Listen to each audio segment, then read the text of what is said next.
une petite vidéo comme ça.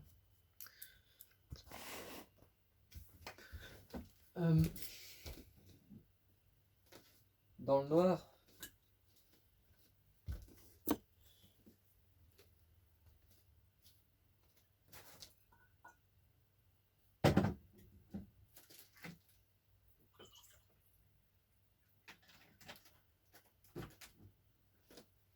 Ouais, oui, sur ce truc-là de. Là, je regardais une BD en PDF sur donc ça décrivait des situations homosexuelles Je trouvais ça bien parce que je trouvais ça pour le coup pas stigmatisant, assez touchant aussi, même si c'était bon, je trouvais pas que c'était c'est de la BD assez illustrative, voilà, un peu premier degré, avec des situations un peu bateau, un peu pédagogique, mais je trouvais justement que dans le ton il y avait un truc ah, je sais pas, c'est intriguant en fait il y avait des situations voilà où des gens c'est ça en fait qui me plaisait, c'est que ça parlait de chemsex, de prostitution, mais pas sous un truc justement cliché. Voilà, c'était parce qu'en fait il y avait tout un fond derrière où on sentait, et ça c'est ça qui m'a fait du bien d'ailleurs en lisant ça, on sentait que les gens ils étaient en fait, et c'était décrit dès le début du livre, de la BD, qu'en fait ils étaient voilà, il y avait un manque de confiance, et que ce qui amenait justement à une espèce de recherche effrénée dans la sexualité, une espèce de perte là-dedans, c'était d'abord en fait l'homophobie, c'était simplement une peur de ne pas pouvoir plaire, une manière de se rassurer par rapport à ça, une, une insécurité affective en fait,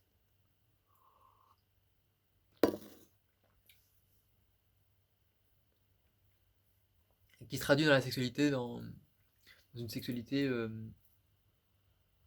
groupe un peu sauvage, comme une forme d'utopie sexuelle, mais qui est un palliatif, un complément en fait à toute l'homophobie qu'il y a partout en fait, dans laquelle on grandit aussi. Et ça m'a fait du bien parce que je pense que c'est la première fois que je vois un truc comme ça en fait.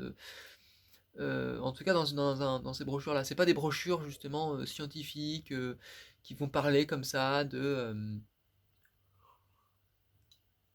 oui voilà il faut mettre une capote pour protéger, oui voilà il faut se faire vacciner, attention c'est bien et tout. Bah non, parce que là ça parle justement en fait aussi que bah les enjeux c'est pas que des enjeux scientifiques ou d'ignorance.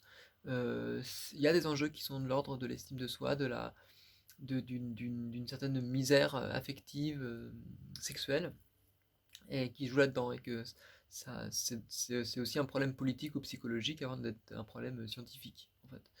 Et ça fait du bien parce que ça permet de déculpabiliser un petit peu tout ce discours-là, finalement très con, enfin très, oui, sûrement très nul en fait, dans lequel moi j'ai un peu baigné aussi, en me disant voilà tiens, oh là là, c'est pas parce qu'on est gay qu'il faut avoir une sexualité débridée, on peut être comme tout le monde, comme tous les hétéros finalement, hein, après tout. On peut faire comme les hétéros et puis avoir une sexualité finalement sans souci, hein, parce que quand on est gay, il n'y a pas de souci évidemment, hein. On a grandi, d'accord, ok, bon, on a subi plein de traumas en tant que gay, on a subi euh, de l'homophobie, des violences de genre et tout ça, mais bon, après tout, on peut faire comme si c'était pas grave et puis on part de zéro, quoi. Voilà. Donc, du coup, ça fait du bien de lire ce genre de BD aussi, pour ça. Et ouais, je crois que c'est un truc voilà, je sais pas, j'ai envie de faire un documentaire là-dessus en fait. Je vais faire un documentaire là-dessus. Ouais, je me rends compte qu'en fait, c'est comme si là. Parce qu'en fait, du coup, là, j'ai fait de l'hypnose juste avant, et justement, ça réacté un truc. En fait, je regardais du porno ce matin, puis hier aussi, puis je me suis dit. Enfin, je sais pas, je me sentais tendu dans le corps et tout. Je me dis, bah ça va pas, faut que je fasse un peu d'écoute corporelle, faut que j'essaie de me lâcher un petit peu, lâcher prise, quoi. Et justement. Et puis aussi, aujourd'hui, je me disais, bon voilà, aujourd'hui, il y a. Je me disais, bon, est-ce que j'aimerais bien aller au sauna gay, et en même temps, je voyais que je me forçais un peu aussi pour y aller, donc. Parce que c'est un jour, journée jeune, donc je me dis, bon, j'ai envie de voir qu'est-ce qui se passe du coup. Et en même temps, ça me faisait un peu flipper aussi. Je me dis, bon,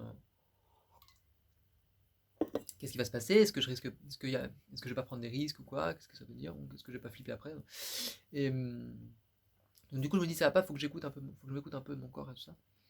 Et justement, en fait, là, j'ai senti qu'en fait, en hypnose, il y a un truc qui allait pas.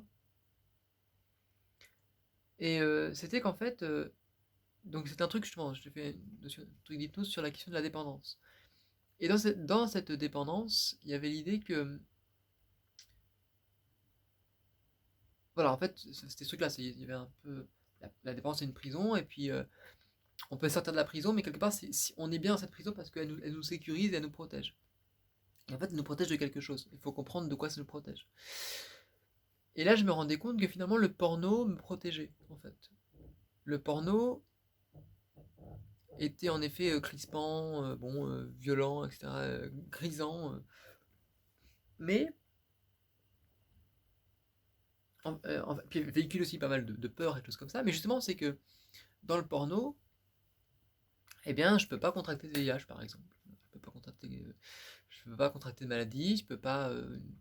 Et puis, donc il y a cette peur du VIH qui est évacuée, même si c'était pas ça qui était arrivé en premier lieu.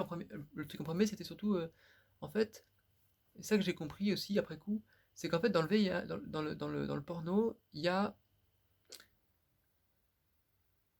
le fait que je.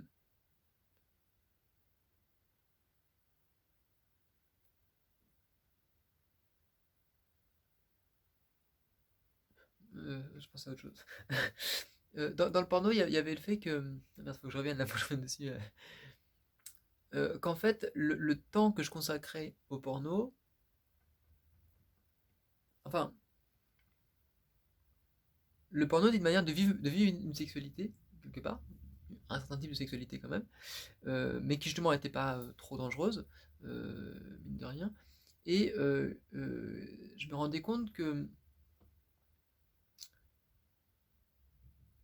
je crois que chez moi, la question de la sexualité est quand même importante, et qu'en même temps, je veux pas que ça me bouffe en fait. Il y a un truc côté comme ça, c'est que c'est comme si j'avais peur que la sexualité prenne trop de place dans ma vie. C'est un petit peu comme ça, je crois. Euh, que je voulais pas en fait justement euh, voilà, que c'est ça, que la sexualité prenne trop de place dans ma vie. Donc du coup, je me rendais compte que en regardant du porno, c'était une manière quelque part de pas prendre en compte la sexualité.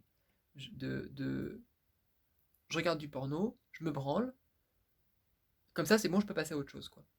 Donc c'est comme si le porno est une manière de désinvestir en fait la sexualité et en même temps de la gâcher. Hein. C'est une manière de gâcher la sexualité, de gâcher aussi le plaisir que ça peut être et tout, mais quelque part c'était une manière de me dire bah voilà. Et puis je me dis mais c'est comme si quelque part c'est une manière de l'évacuer en fait. C'est une manière d'évacuer, de pas m'y consacrer en fait, de pas m'y consacrer parce que justement ça véhicule beaucoup de violence. Il y a énormément de violence, de danger, de risques, donc les risques liés notamment au VIH ou aux maladies, mais aussi des formes d'emprise affective, aussi une manière d'être dans, je sais pas, comme une manière de noyer quelque part, peut-être que je crois que j'ai un peu peur aussi peut-être d'être dans des formes de sexualité parce que je le sens, hein, c'est comme ça, euh, une sexualité un peu multipartenaire, enfin une sexualité qui serait une sorte de débauche sexuelle, mais où du coup je me protégerais pas, quoi, donc une manière de prendre des risques, une manière de, de, comme s'il y avait un grand désespoir là-dedans. Et que ce désespoir-là, je pouvais justement le refouler, en faire un déni un petit peu dans la sexualité, dans la pornographie, mais que si j'avais pas la pornographie, bah, je serais obligé de passer euh, par faire plein de plans avec des gens que je connais pas, ou quelque chose qui me mettrait aussi un peu en danger, qui ouais, c'est ça en fait. Je me rendais compte de ça en fait, je crois. Et que du coup, ça prendrait trop de place. En fait. Je me rendais compte que quelque part, toute la violence que j'ai pu subir dans le champ de la sexualité, dans le champ de l'homophobie, dans l'incapacité à pouvoir vivre euh, d'être dans des formes de séduction, d'être dans des choses comme ça, euh, alors que j'en aurais besoin, en fait, euh, ça crée un très grand vide affectif, un grand vide de reconnaissance, en fait, dans le champ de la sexualité, mais que je pouvais pas l'investir, ou en tout cas, j'ai pas pu l'investir jusque-là dans la sexualité, parce que je n'avais pas les moyens, simplement, parce que bah, quand on est au collège, quand on est au lycée, en campagne, il n'y a pas de... On peut pas vivre une sexualité homosexuelle, enfin, en tout cas, c'est compliqué, c'est difficile. Puis même aussi après, enfin, il y a une grande misère, en fait, affective, en tant que gay, quoi. Ou peut-être autre chose, hein, peut-être qu'en fait c'est même pas être gay, c'est peut-être être trans ou autre chose, donc ça pourrait expliquer aussi ces choses-là, mais c'est comme si j'avais en tout cas une forme de difficulté ou d'incapacité à pouvoir vivre une sexualité épanouie, et que face à cette masse-là, qui du coup est un tellement gros travail, quoi, euh, en fait je voulais pas me confronter à toute cette angoisse-là, parce que c'était trop de boulot, en fait, c'est simplement, enfin, c'est trop considérable, et que donc du coup, il y a trop de violence, et que donc du coup, j'ai essayé de trouver autre part des modes de reconnaissance. Voilà. Donc du coup, je renvoie bouler un petit peu la sexualité homosexuelle comme espace de reconnaissance, mais du coup, je vais surinvestir un espace artistique, par exemple, ou un espace de reconnaissance professionnelle, enfin, j'en sais rien, voire amical, bon. Mais du coup, ça crée des déséquilibres, en fait, aussi, parce que s'il y a cette reconnaissance, cette recherche-là, c'est d'abord parce qu'il y a une impossibilité de vivre à côté, le truc, ça crée un déséquilibre, quoi, donc et je comprends ça, en fait, aussi, quelque part. Pourquoi il y a une telle souffrance, une telle envie de reconnaissance aussi sur un champ, par exemple, artistique, alors même que j'en ai pas envie, en fait. Bah, c'est lié à ça, c'est lié à une espèce d'impossibilité, en fait, de vivre une sexualité à côté, qui... Et bon, c'est un peu cliché, hein, c'est un peu le truc de l'universitaire qui se consacre aux études plutôt qu'à sa vie sexuelle. Ce côté un peu de l'intello mal baisé, là, mais en même temps, bah, c'est concret aussi, c'est-à-dire que c'est aussi un truc c'est pas lié à un manque de désir, en fait, pas du tout. C'est plutôt lié à une incapacité à pouvoir vivre ce désir. Euh, c'est... Enfin, peut-être moins maintenant, mais c'est en tout cas lié à un ensemble de, de violence qui s'est construit là-dessus, quoi. De violence très très puissante, quoi. Et en même temps, bon, moi, je crois que c'est aussi un mode un peu de... Je vois ce truc-là comme un mécanisme de survie, parce qu'en même temps, je le fais beaucoup, ça, hein, c'est-à-dire un truc de blocage complet, quoi. Ça, quand il y a, je vois bien, quand il y a un danger, en fait, je surréagis. Il y a des gens qui s'en foutent et qui vont à deux pieds dans le danger, et puis hop, c'est pas un problème. Moi, je suis en général très très tendu face au danger. J'ai un, voilà, j'y vais très doucement. Mais du coup, je vais consacrer beaucoup beaucoup d'énergie pour essayer de comprendre tous les enjeux, pour voir où sont les dangers, pour tout mettre en, tout analyser, quoi. Puis une fois que j'ai fait ça, je peux y aller, quoi. Voilà, c'est bon. Et là, bon, je me dis, bah, je peux faire ça maintenant sur le domaine de la sexualité, quoi, justement. Parce qu'il n'y a plus cette masse de peur ou d'angoisse comme ça avant. Mais s'il n'y a plus ça, c'est aussi parce que j'ai pu aussi rencontrer des gens pour en discuter. Et parce que j'avais aussi que la sexualité. Enfin, et puis je comprends aussi quelque part que ce problème-là, c'est pas que le mien, et que c'est un problème généralisé. Et qu'en fait, moi, j'aime me confronter aussi à. Enfin, euh, c'est pas tant, en fait, moi qui ai subi tout seul de l'homophobie ou de la violence de genre, en fait. La violence de genre, elle est partout, l'homophobie, elle est partout. Euh, les, l'angoisse liée à la sexualité, au VIH, etc. En fait, ces choses-là sont partout, en fait. Sauf que c'est comme si moi j'étais plus exposé, beaucoup plus exposé à ça, euh, à la violence de genre, à l'homophobie, bah, parce que je suis dedans, quoi. Alors que d'autres personnes, bah, ils sont dedans, ils véhiculent, ils reproduisent, mais du coup, ils sont pas non plus, ils ressentent pas la peur que c'est parce qu'ils sont pas touchés de la même manière, en fait. Mais pourtant, c'est là, en fait. Et aussi, donc c'est pas, en fait, c'est normal, c'est-à-dire que c'est pas, c'est-à-dire que là où pas mal de personnes, je sais pas, bon, quand on est hétéro, par exemple, bah, on n'a pas, on peut être touché par le VIH et on doit se protéger comme un homosexuel aussi. Sauf que bon, bah, si on est hétéro, qu'on n'a pas les mêmes traumas ou vécus ou difficultés vis-à-vis de la sexualité, peut être bien en couple, par exemple, et puis ça peut suffire, voilà. Ou aussi simplement, bon, bah, le VIH c'est pas aussi... le VIH dans la communauté gay, dans les communautés gays, il est beaucoup plus présent que dans les communautés hétéros. Donc forcément, en fait, euh, on a à s'y confronter beaucoup plus fortement, beaucoup plus... Voilà, le risque est beaucoup plus fort, en fait. J'ai l'impression que c'est ça, en fait. C'est comme si les choses sont ressenties plus fort. Et là, c'est pareil. C'est comme si ces blocages-là, je vois bien qu'ils sont un peu partout dans la sexualité, mais c'est comme si, en fait, on avait à se confronter aux limites tout de suite. On est tout de suite pris dans les limites, quoi. Donc du coup, c'est déstabilisant parce qu'on n'a pas eu le temps et le cheminement pour progressivement se construire. On est accolé tout de suite à un truc violent, quoi. Et du coup, on sait pas comment réagir, quoi. Et ça peut justement faire un peu un truc trauma, quoi. Enfin, ça demande en fait tout un retravail derrière que je suis en train de fournir un peu, du coup. Mais c'est lourd, quoi, en fait. C'est comme si on partait avec un bagage lourd, quoi. Et que si justement, on peut justement essayer de l'analyser, faire tout un travail de déconstruction. Et puis quand on le fait, du coup, bah là, c'est bien. Après justement, on a une maîtrise et donc du coup, on peut aller plus loin. Mais ça demande quand même en fait un gros travail que d'autres n'ont pas à fournir, quoi. Donc c'est ce côté justement handicap ou privilège. Voilà, ça je comprends bien ce truc-là, quoi. Mais ça fait du bien du coup de voir ça, de voir cette BD-là. Et de faire cette licence-là, du tout, juste là.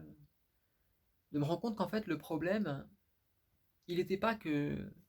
Bah, c'est toujours comme ça, hein. Il n'était pas que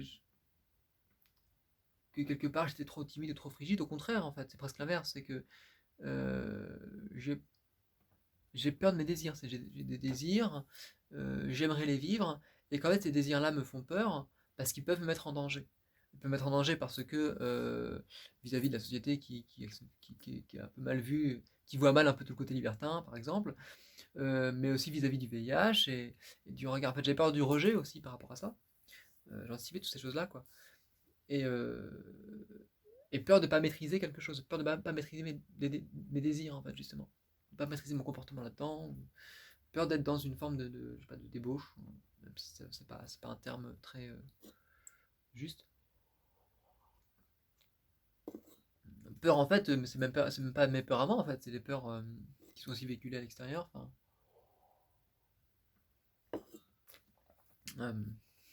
par contre, cette peur du VIH, elle est aussi, elle n'est pas qu'à moi, elle est liée, c'est une peur qui a été inculquée aussi à l'école. C'est sûrement très juste, hein, mais c'est aussi la peur qui correspond aussi plutôt aux années, les années SIDA, quoi, 70-80, je crois. Et aujourd'hui, c'est vrai que le- la question du SIDA, elle est, le SIDA se soigne différemment en fait, donc c'est pas non plus le même. Il faut se protéger de la même manière, mais c'est parce que bon, j'en suis quand même dans des positions où je fais pas ça non plus, mais où c'est comme si je pourrais presque préférer l'abstinence en fait pour me protéger du sida, quoi. Voilà, alors bon, c'est pour ça que le discours un petit peu ultra catastrophique, il m'amène à des choses comme ça. Je suis touché par ça, je suis touché par ça, de cette peur-là, alors bon, en effet, si je rencontre des gens qui me plaisent, etc., je vais y aller, on va mettre des capotes et tout, mais le moindre petit risque me fait flipper ou angoisser, en fait, au point de regretter de faire un acte sexuel. J'ai un message là, ok. Euh, voilà, en fait, tout acte sexuel est toujours une espèce de. C'est comme si à chaque fois que je faisais un acte sexuel, c'est une sorte de transgression, en fait. Il y a un côté comme ça. Je transgresse, je prends un risque à chaque fois. Donc du coup, je transgresse quelque part cet état de sécurité qui devrait être, on est abstinent presque un peu, quoi. Il y a un côté comme ça. Et en fait, c'est terrible parce que du coup, je peux pas vivre une vie sexuelle en faisant ça. Je peux pas. Donc du coup, bon bah, bon, enfin. Alors, en effet, bon, il y a l'idée toujours de me dire, bah voilà, je peux avoir aussi un copain avec qui du coup il y a une relation stable et tout, mais en même temps, c'est pas ce que je recherche. Pour l'instant, c'est pas ce que je recherche. Je crois que j'aimerais bien ça si l'occasion s'y prête, mais je crois que là, ce que j'ai envie surtout, c'est d'expérimenter une liberté sexuelle. Et, euh, et, euh, et voilà, donc toutes ces choses-là sont bloquées en fait. C'est ça qui est.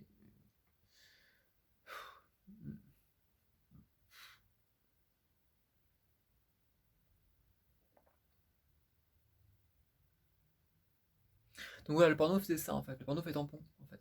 Et s'il y a beaucoup d'angoisse derrière le porno, c'est que. Enfin, c'est pas tant le porno qui est angoissant, ça l'est aussi, mais c'est surtout toute la sexualité qui est angoissante en fait. La sexualité gay, elle est angoissante, elle est angoissée, elle est...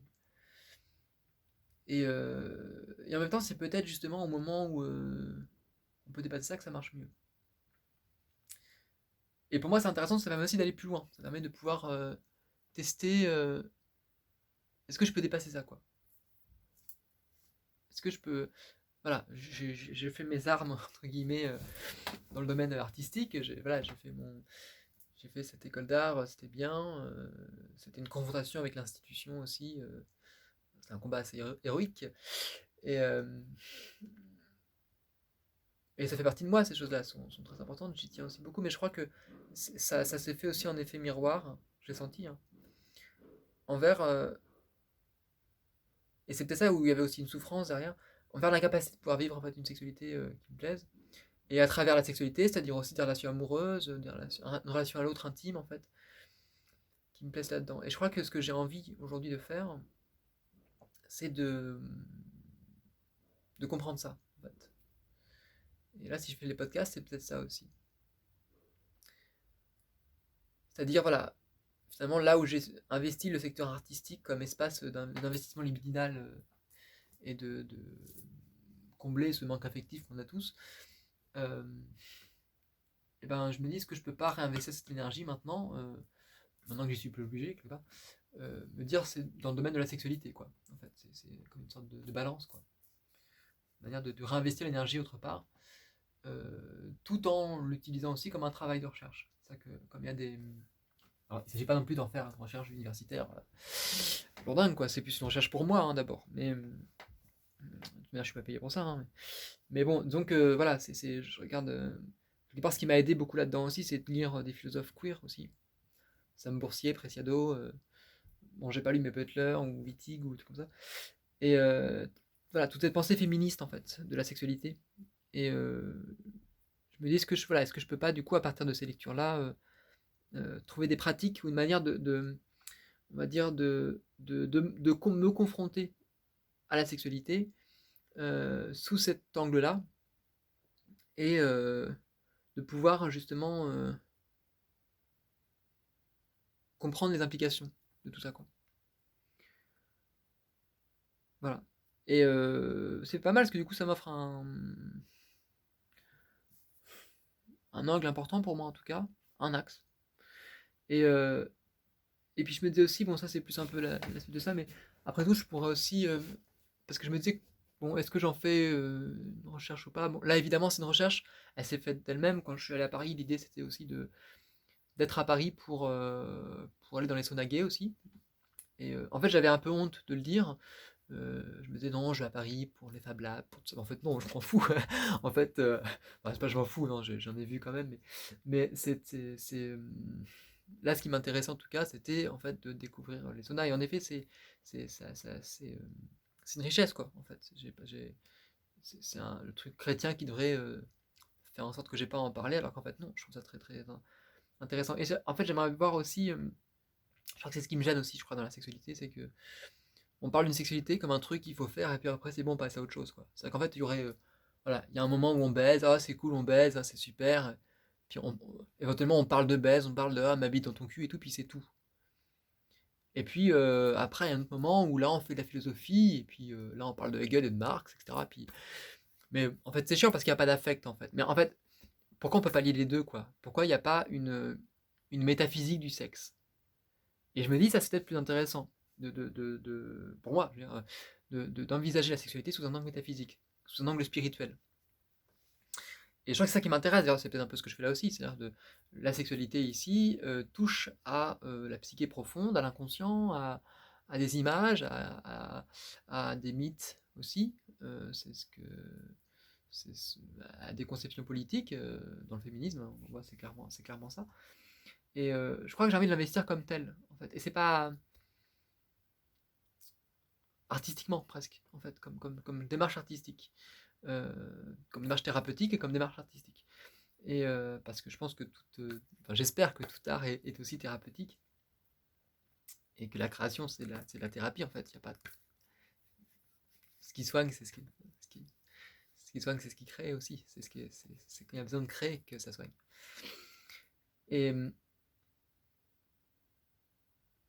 voilà, alors, du coup, ça véhicule encore des émotions qui sont ceux de la peur, de la honte, et c'est précisément pour ces raisons que j'ai envie d'aller là-dedans. De toute façon, c'est clair, hein. Voilà. Alors, du coup, comme format pour documenter ça, je crois que bon, c'est déjà un petit peu acté, quoi. Alors, soit j'utilise de l'écriture manuscrite ou l'écriture sur ordi, pourquoi pas. Même si pour l'instant c'est plutôt lié à des poèmes. Et sinon, je crois que j'aime beaucoup l'idée d'un compte-rendu documenté comme ça, sous forme de journal vidéo, qui permet il n'y a pas trop d'efforts pour moi. Je suis beaucoup plus à l'aise à l'oral, et donc du coup, j'ai pas à faire d'efforts comme c'est le cas pour faire de l'écriture papier, par exemple. Ça demande beaucoup plus d'efforts pour moi. En tout cas, si ça demande ouais, de beaucoup plus de la parole. Là, je réfléchis pas à ce que je dis, hein. Je suis vraiment dans un espèce de lâcher prise dans la parole, et puis ça véhicule aussi tout l'aspect vocal, le décor. Voilà, on est sur un espèce de témoignage, et donc on est sur un carnet de bord, un petit peu. C'est un carnet de bord de ce qui se passe. Et ça permet de documenter ce qui vient juste de se passer, et à la fois de déployer une parole et en même temps de l'archiver. Donc j'aime bien cet espace-là. Après, le truc, c'est je me dis, qu'est-ce que j'en fais? Est-ce que je le mets sur YouTube? Bah, je pense oui. En tout cas, il y a l'idée quand même de. Enfin, ça dépend. Soit je le garde pour moi, et j'en fais un ensemble de rushs pour moi, ce qui peut être intéressant. Et en même temps, c'est aussi. Enfin, je trouve ça vachement intéressant. En même temps, ça veut dire que c'est juste un truc individuel, intimiste. Et je crois qu'en fait, et ça je le comprends, ces choses-là, ces travaux-là, ils ont du sens que lorsque c'est vu par l'extérieur aussi. Il y a des choses qui peuvent avoir du sens qu'on peut garder secret pendant un temps, mais c'est comme ça reste une manière d'être dans le placard encore une fois. Je crois que justement je crois que c'est ça quand même. Il y a ce truc-là c'était Toby Nathan qui en parlait, que ces rêves, il faut les partager à quelqu'un. Ils ont vocation à être dits, en fait, juste à être dit à quelqu'un pour que ça fasse un espèce d'effet miroir, quoi. Voilà, mais pas forcément plus, mais voilà. Et, euh, et j'aimais cette idée-là, en fait, que ces choses-là, elles doivent être dites pas forcément parce qu'il y a une nécessité, pas forcément parce qu'il faut que ça change quelque chose, mais le fait de le dire, ça permet de l'acter. Enfin, je crois que c'est ça. Enfin, j'ai un peu ce problème-là. Par exemple, si je fais des podcasts, il y a un truc qui me gêne, c'est euh, je me dis, bah, je vais faire des podcasts, et puis du coup, je sais pas, je vais être peut-être connu, il y a peut-être des gens qui vont laisser des commentaires, je vais pouvoir leur répondre, etc. Puis ça va créer un truc. Je sais pas si c'est ce que je veux faire non plus. Je crois qu'il y a quand même un besoin aussi d'un peu d'intimité, un côté un peu privé, un peu confidentiel, quelque part dans cette recherche-là aussi, notamment celle-là. Et en même temps, j'ai aussi envie de la documenter comme une recherche, comme un travail de recherche. Et je me dis, c'est peut-être qu'il faut juste une forme de tampon, de temporalité tampon. Je crois que forcément, le fait de partager en temps réel ce que je fais, par exemple, c'est un peu angoissant parce que j'ai pas de recul sur ce que je fais. Je suis un peu fragile, quoi, quelque part. Je suis un petit peu, un peu encore en danger, quoi. Je m'expose à un truc et je sais pas trop ce qui va se passer. Euh, et, euh, et ça marche comme ça, en fait. Et donc, du coup, c'est pour ça que je m'expose d'abord. Enfin, je m'expose là, je me regarde moi-même. Enfin, je le diffuse pas, je me regarde moi-même, par exemple, et je me dis, ah bah tiens, oui, en effet, c'est cohérent, je suis d'accord avec ce que je dis, ça va, je dis pas de conneries. Donc, du coup, je me rassure sur mon discours. Et puis après, je peux le montrer à des proches que j'aime bien, et puis qui, du coup, vont me donner un retour là-dessus, puis qui vont pouvoir m'aider à m'avancer et tout. Et puis après, je peux peut-être le diffuser publiquement. Donc, c'est comme s'il y avait une manière de graduer un petit peu. C'est vrai que la diffusion, elle est peut-être plutôt graduelle dans ce cadre-là. Si j'avais à faire une diffusion, quoi. Euh,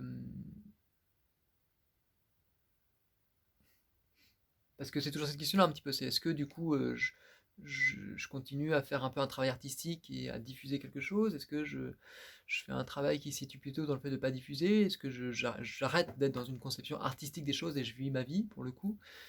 Je crois que j'ai quand même besoin de le vivre sous un filtre, en fait. Je crois que parce que je me dis, voilà, quelque part, je pourrais ne pas avoir besoin de faire de l'art, faire de l'art, ou de documenter quelque chose et de pas représenter, mais oui, mais là j'en ai besoin.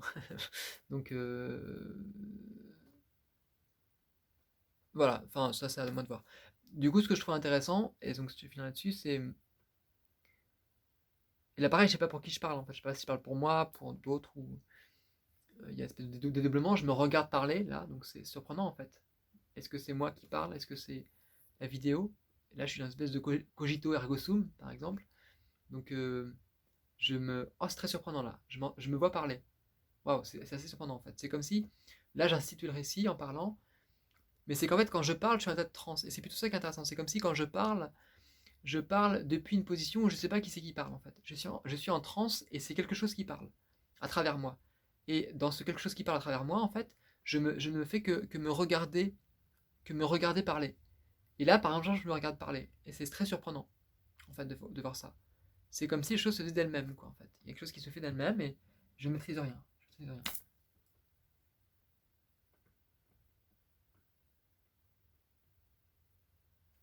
Bon.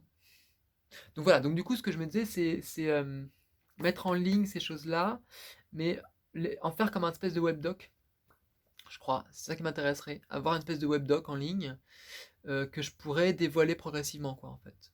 Un côté comme ça. C'est ça que je fais une écriture, mais l'écriture n'est pas immédiatement publique, elle est différée dans le temps. Ce qui fait que je peux la dévoiler au moment où au moment où je trouve que c'est plus juste. Au moment où je m'en fous, quoi. Où j'ai plus de peur par rapport à ça. Ouais, c'est peut-être pas mal ça. Bon, j'arrête là du coup. Donc c'était, je vais peut-être dire le titre à chaque fois. Ça, c'était une vidéo sur quoi? Bah, sur la sexualité, quoi. Homosexualité et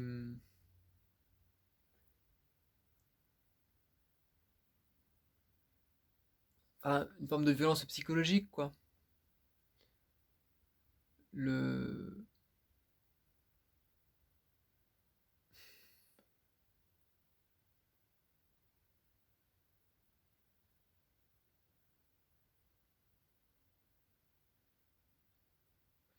En fait, c'est un peu l'idée que la prévention scientifique, elle est...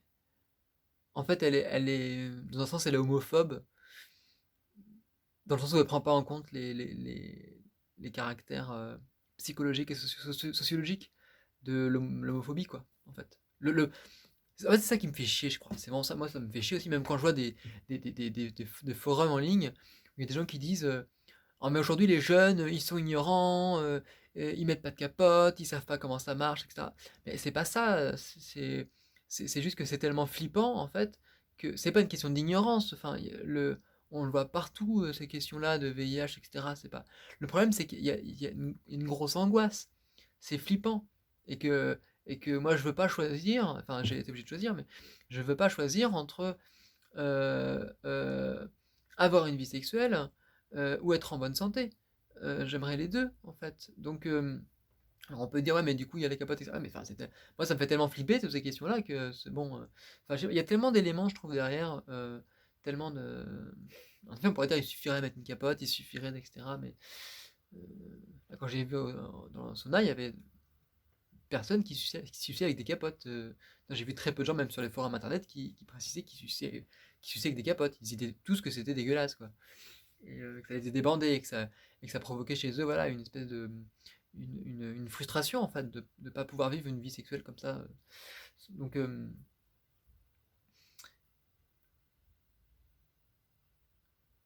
alors bon, moi, je trouve que c'est quand même un petit peu un tort de. Bon, enfin, c'est pas un tort, mais moi, ça me semble un peu inconcevable, de manière de faire le mot sans capote maintenant, quand même. Mais, et puis pareil, ça me semble, j'essaye aussi d'être dans une position aussi où je prends pas de drogue, où j'essaie d'être le plus en bonne santé possible, entre guillemets. Mais en même temps, je comprends aussi, enfin, c'est évident quand on prend des drogues, quand on prend des risques, et bien c'est simplement c'est qu'on a une vie qui va pas et qui doit lâcher prise quelque part, quoi. Et c'est comme si moi j'avais pris des risques autrement. C'est pas grand chose non plus, mais je crois que j'ai pris des risques sur un plan presque professionnel, quoi. C'est con à dire, mais ma prise de risque, elle s'est faite sur ce plan-là. C'est-à-dire que j'ai. Parce que c'était meilleur de prendre un risque sans grand danger, peut-être. Enfin, si, il y a un danger quand même, bien sûr, mais je crois que la prise de risque, je l'ai pris sur le plan à peu près de la précarité. Enfin, précarité, c'est pas la même chose, mais c'est vrai que en allant vers des études artistiques, là où justement mes parents étaient flippés par ça et ils auraient préféré que je fasse des boulots qui paye, euh, ou en tout cas un peu scientifique, ou un peu plus sécurisant pour eux, pas pour moi mais pour eux, bah, du coup j'ai un peu pris un risque. Je crois que je prends un risque quelque part sur un plan presque, je sais pas, philosophique ou spirituel, c'est pas grand chose, mais euh, en essayant d'être le plus, je sais pas, proche de moi-même en fait, en faisant ça, en, en essayant d'être dans une dureté en fait, un rapport un peu masochiste, hein, une sorte de dureté avec moi-même en disant il faut que je réussisse ma vie, pas sur un plan justement sexuel, pas sur un plan euh, euh, professionnel, mais sur un plan philosophique, quoi. Voilà. En fait, il faut qu'au niveau philosophique, disons, ouais, que ma vision du monde soit euh, la plus réussie possible. Je pense que ce sera un peu ce rapport comme ça, quoi, peut-être. Je sais pas si c'est ça. Je sais pas si ça fait ça, mais bon. Mais du coup, ça me met, voilà, une sorte de. Disons que cette nécessité-là, en fait, me fait prendre des risques. Je peux risquer une reconnaissance professionnelle parce qu'il y a des valeurs philosophiques que je respecte plus que des valeurs professionnelles d'intégration. Voilà. Où je vais, voilà, pas réussir ma vie sexuellement. Alors là, c'est pas pour ces valeurs philosophiques, mais c'est pour d'autres choses, je sais pas. Mais, mais voilà quoi, en fait, c'est ça Ouais, c'est passé plutôt par des principes, par une espèce de principes. Mais pareil, c'est des principes un peu militants presque. Mais c'est aussi une manière quelque part de se faire du mal, hein, ces choses-là. Et en fait, bon, bah, je vois bien que ces principes militants, en effet, bah, faut les recadrer un petit peu parce que c'est pas les. Ça passe son sens dans lâcher prise, en fait. Là. Sinon, mais. Bon, voilà, je sais plus pourquoi je disais tout ça, mais.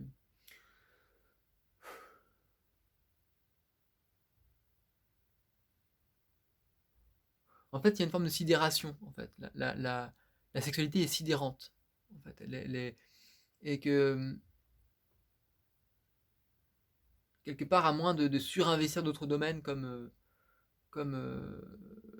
professionnel ou choses comme ça, bah, euh, moi je sens ça, hein, je sens dans la sexualité gay et dans la manière dont je peux la vivre aussi, une certaine. C'est pas tellement une injonction, mais ça rejoint une sorte d'injonction, mais c'est une injonction presque que je me mettrais tout seul ou qu'on se met tout seul, je sais pas, mais qui consiste à avoir une vie sexuelle épanouie, quoi. Il y a un côté comme ça, c'est tellement compliqué à assumer d'être homosexuel que pour compenser, on se dit, bah, je vais avoir une vie sexuelle. Ok, je suis homo, mais au moins je vais avoir une vie sexuelle qui sera épanouie, voilà, je vais vivre ma vie d'homo, voilà, bien, un petit peu pour prendre une sorte de revanche sur les hétéros, quoi. Voilà, un côté comme ça. Les hétéros, ils ont pas de problème à vivre leur sexualité, bah moi non plus, moi aussi, moi je vais aller au bout de mes désirs, quoi. Mais du coup, il y a une espèce de surenchère un peu là-dedans, possible, hein, enfin c'est un schéma, hein, je sais pas, mais et moi c'est un schéma de lequel j'ai voulu peut-être me protéger, je sais pas, où euh, enfin je sais pas, hein, ça fait un peu psychanalyse aussi, hein, un peu psychanalyse freudienne ce truc-là, hein. Parce que en fait, enfin, c'est pas dans un jugement moral non plus, parce que c'est plutôt une manière de. En fait, c'est normal, c'est comme dans tout système. En fait, on est motivé par nos névroses, on est motivé par les trous sociétaux, et que on est dans ce trou-là, dans ce trou d'homophobie. euh, on est rejeté en fait par la société par rapport à ça, et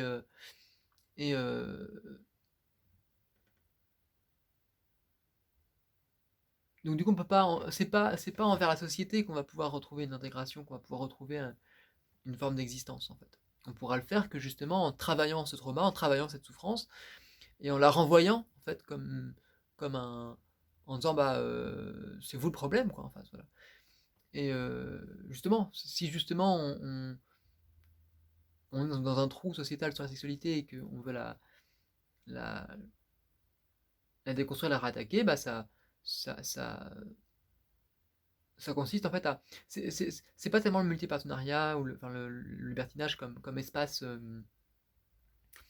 comme espace de dépravation ou de souffrance, en fait, en tant que tel. C'est plus, au contraire, une manière de reprendre, je crois, une forme de confiance, de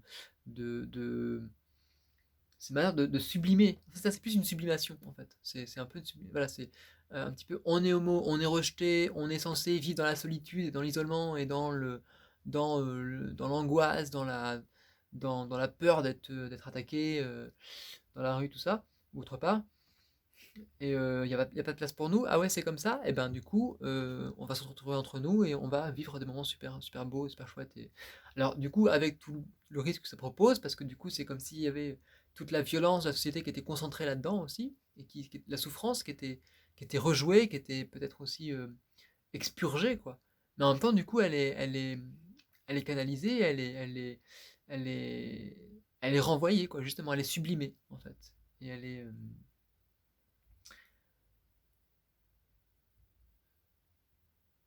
et du coup, comme elle est évacuée, elle permet aussi justement peut-être quelque chose de très très joyeux. D'où une certaine métaphysique de la sexualité. Enfin, je sais pas si c'est métaphysique, mais bon, une psychologie de la sexualité ou une. Alors bon, ce serait quoi le titre? Ça serait le titre, ça serait peut-être le la prévention scientifique ne prend pas en compte la métaphysique de la sexualité. Ou alors, non, de la prévention scientifique à la métaphysique de la sexualité.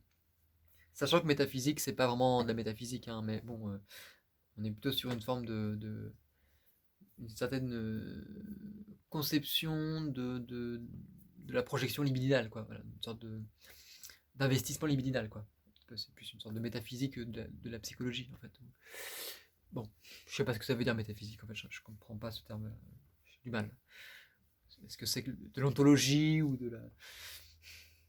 C'est plus des questions de flux, quoi, en fait. C'est la thermodynamique, hein, comme disait un prof. J'arrête là, du coup.